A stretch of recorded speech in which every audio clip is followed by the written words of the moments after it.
and because it is not within the realm of international humanitarian law to delve into the dealings of a sovereign state. It is not within the realm of international humanitarian law to interfere in non-international armed conflicts of a sovereign state. Contemporary armed conflicts refer to a modern nature warfare, which implies that involves mostly mixed conflicts, because we don't have the traditional setup in modern warfare where it's clearly on a battlefield. They are now mixed conflicts in nature. They no longer take place on a traditional battlefield, but within and amongst the warfare. Unless I may be of further assistance to the court, I will defer to my learned friend, Mr. Mlongoti, who will contend that we rarely have these traditional wars within a mixed conflict, within a framework. We have a mixed conflict, and it is possible to make this distinction as per the Lubanga case. Citation, ICC 01/04/06 of the pre-trial chamber. Unless I may be of further assistance, I will defer to my learned friend, Mr. Mohamed. Counsel, just before you sit down, is mixed conflict a legal term? Mixed conflict is a term that is, it is not a legal term, my lady. So where does it come from? My lady, the term comes from scholarly writings. Thank you. Thank you, lady.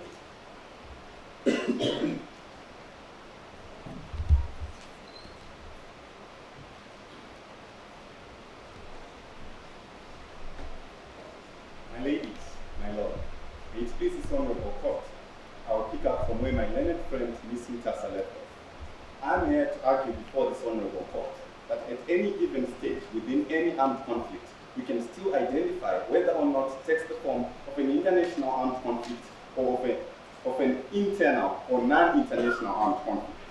We submit that the courts have always dealt with this distinction, and the fact that the counsels opposing might come here to argue that the process is difficult does not really entail that it is impossible. We submit, first, by inviting the attention of the court to look at the case of Lubanga, citation already provided by my learned friend. In that case, it was stated that an international armed conflict can exist alongside an internal armed conflict. This clearly shows that a distinction is still possible because we can still see the traits of each type of armed conflict. Also, I would like to submit that the counsels opposing might come here and say that we now have mixed conflicts in the modern setting. But the law does not recognize the existence of a mixed conflict. The phrase itself comes largely from scholarly writings. I'll proffer the example of the situation in Syria as a contemporary armed conflict. This pits the Syrian armed forces and the Syrian Arab Army, the Islamic Front, ISIL, but with intervention from the United States of America, Canada, Turkey, Qatar, and Hezbollah, we can clearly notice that this conflict has taken the nature to become international armed conflict. The point we make before this honorable court is that at any given stage, we can identify what type of armed conflict is subsisting within a particular territory. In the case of Tadish, Appeals Chamber, at paragraph 84, it was stated that an international armed conflict can exist alongside an internal armed conflict, thus supporting the Lubanga case provided earlier, which shows that the courts have comfortably dealt with this distinction, and a strict distinction is still possible and is still adequate for the purposes of enforcing international humanitarian law.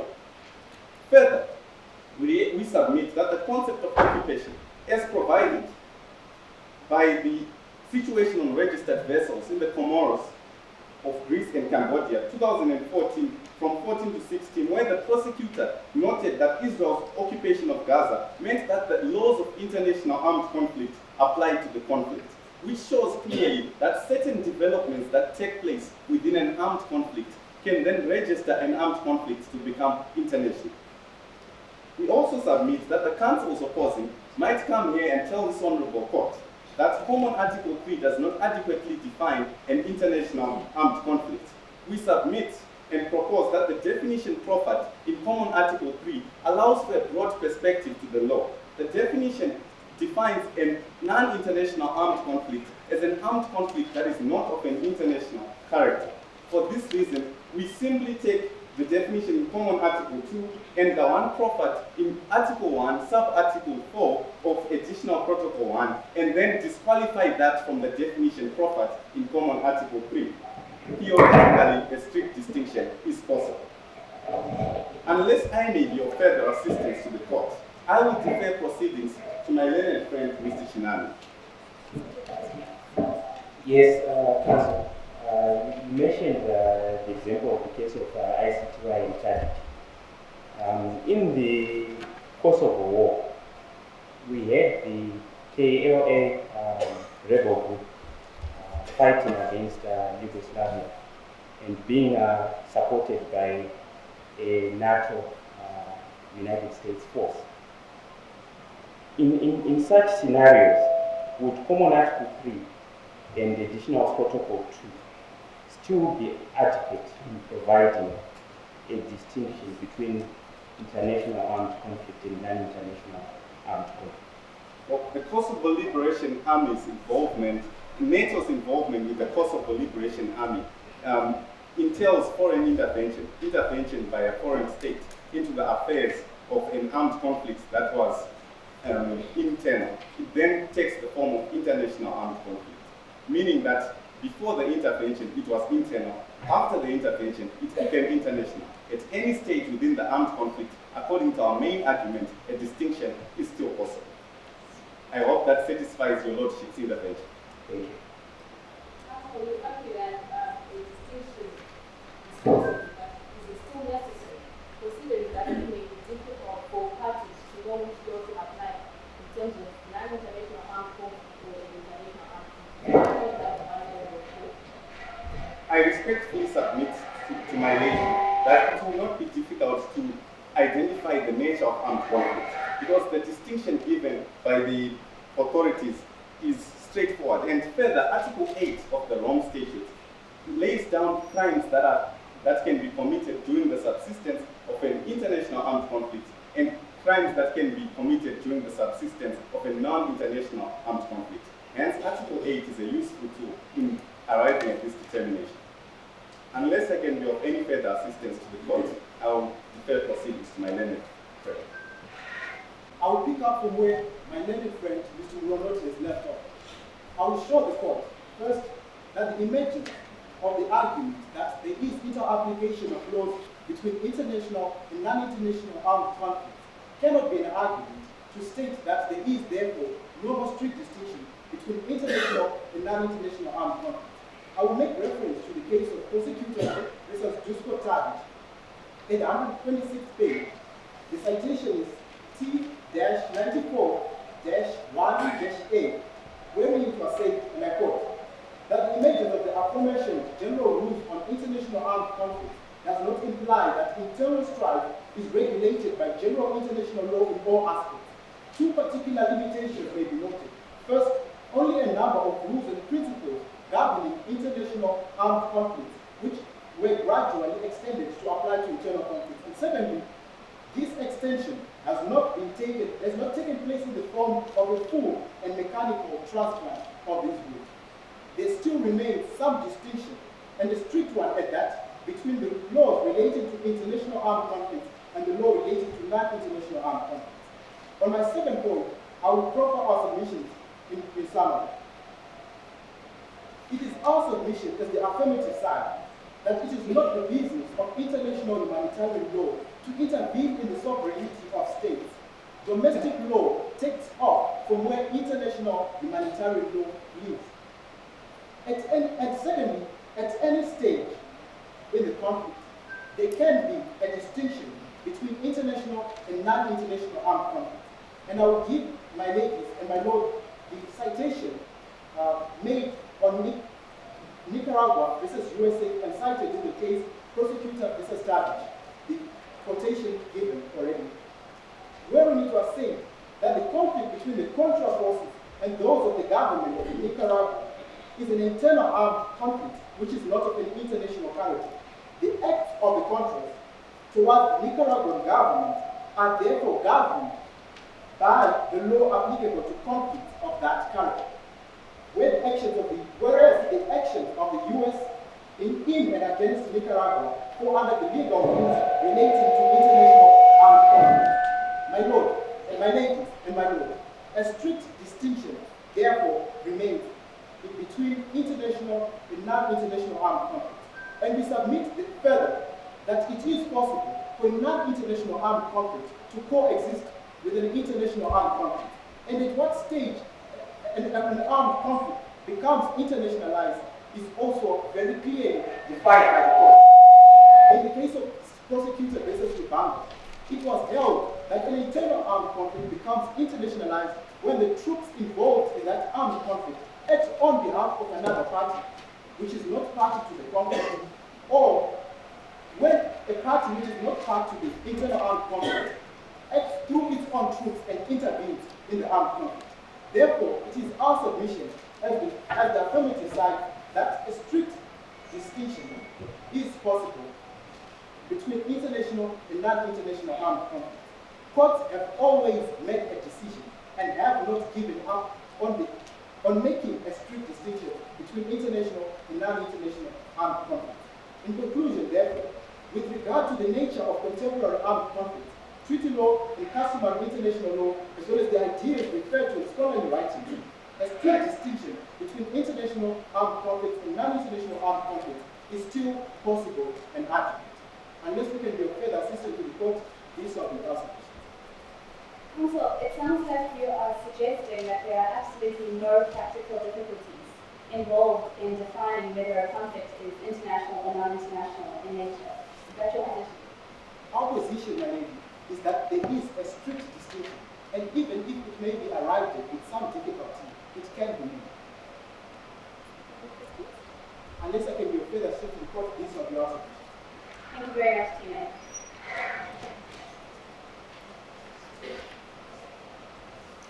Okay, we now have an opportunity for Team B to give their rebuttal. Team B, are you ready?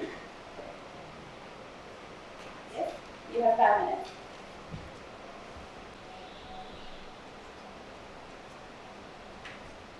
If it pleases this court, my ladies and my lord, I'm Ryan, and I'm going to be tendering rebuttals for the somewhat unmeritorious case which we have heard from the affirmative. The affirmative would like to sway this honorable court in the opposite direction, my ladies and my lords, by telling us that when you look at the Syrian conflict, it is quite clear for you to distinguish whether this has graduated into an international armed conflict because of the emergence of other states in trying to help the state that is actually in conflict. But we tender this, my lord, as something which is rather meritorious because it is not very clear for you to distinguish between whether this is particularly an IAC or an IAC, because not very simply can you identify. The definition that they have given of an IAC is when two member states of high contracting parties are involved in a conflict. And therefore, it is most often states that usually encounter these types of conflicts, my ladies.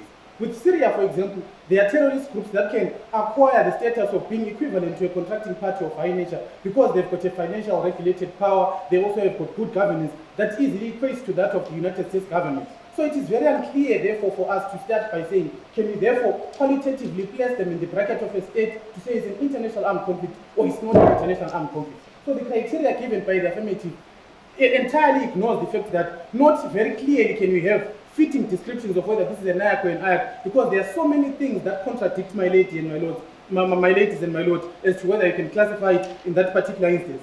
And also, shockingly but respectfully to the affirmative, get the citation of the Tati case, my lady. It is very imperative for me to question the merits of that, because in the Tati case, the court actually said it is no longer meritable because of the cumbersome nature of continuing to put a distinction, to advocate for a strict distinction in NIAC and IAC. We therefore do not find it quite meritable for the affirmative to decide that case. Yet in obiter dicta, the court was actually of the perception that since the basic people that are protected under non-international armed conflicts and international armed conflicts still remain the same, there is no longer that sufficiency to sustain a definition in that part. So it is really a case that is the affirmative's argument to the core, my ladies and my lord. The last point that we would like to note from the non-affirmative is the fact that we hear the affirmative citing the case of Lubanga Diane by telling us that it is very clear for you to distinguish whether this conflict is now a non-international armed conflict. They even relate to scholarly writings, which they do not tell this honorable court whether they have persuasive value or not, because we have to at least buy into that idea after we understand the probative value. But by citing that case of Lupanga Tailo, they try to tell us that when the troops of another party have graduated and started helping the troops of another party, it becomes an international armed conflict, which would make the Lupanga Tailo case an international armed conflict. But in the reasoning of the court, that was classified as an international armed conflict, with the court's honorable judges even saying the distinction is very hard, because although these individuals were involved in this particular conflict when having other inter-party states indulging in this conflict, it was very hard because it had elements of an international armed conflict, but was still confined to a non-international armed conflict. So the very cases they are in trying to reaffirm their arguments and saying it is very clear are cases which in themselves, my ladies and my lords, had the courts seriously scratching their heads as to whether they could classify it as an IAC or an IAC, because they had characteristics of both IACs and non-international armed conflicts. So in summation, my lords, it is rather unfortunate that this honorable court has had to become subjected to the rather unmeritorious case which we have heard from affirmative, which entirely ignores the complications that are there in identifying whether a state is now party to an IAC or an international armed conflict. The definitions they have given are so broad to the extent of not being able to identify at which part can we even buy into this mixed conflict which is there. How can this mixed conflict be attributed to be an international armed conflict? By who can it be done so? Are the commanders the ones who would be now knowing that you are being regulated by IAC or NIAC? It is very problematic, and we do not get the justifications which really make the case of proposition sufficient. And therefore, in summation, my lord, we submit to this honorable court that let this distinction between NIAC and IAC be really removed, because as they were going to tender from the affirmative, this distinction is now cumbersome and it has got many problems that arise, and it is no longer necessary, my ladies and my lord. If I may not be of any further assistance to the court, those will be our amendments. I will take leave. Counsel, before you sit down, you criticized your opponent's use of scholarly writings. Do you believe they have persuasive value? Should scholarly writings not be considered? Most obliged to answer, my lord. In criticism of that verdict, I was trying for them to at least enlighten this court how valuable that case would be.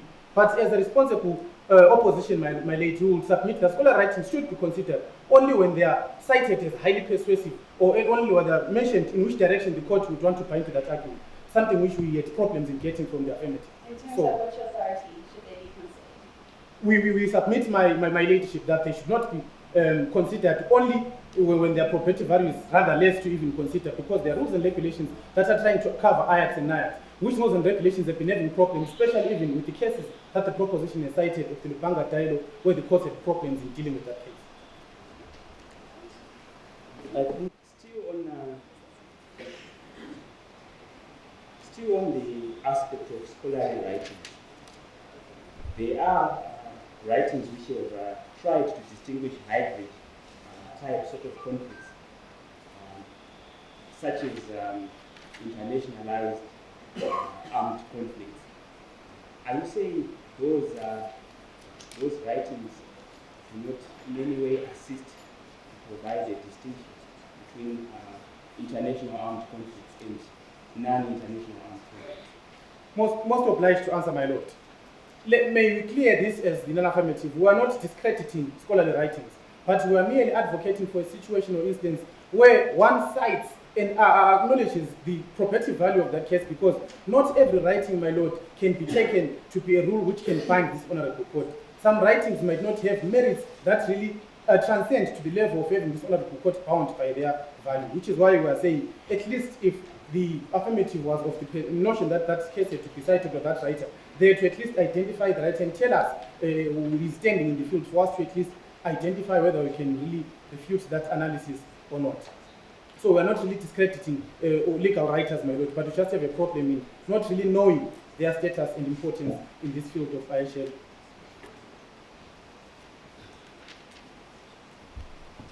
Thank you, Counsel. Can you take your seats? Okay, this is our time now to ask you questions. So I think I'll start with the colleague to the left of me. We'll either address it to you specifically as an individual or to as a team, and you can choose to respond.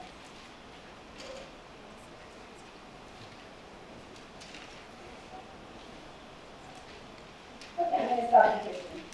There was no mention made whatsoever about customary international humanitarian law or treaty law. setting your concluding remarks, I believe.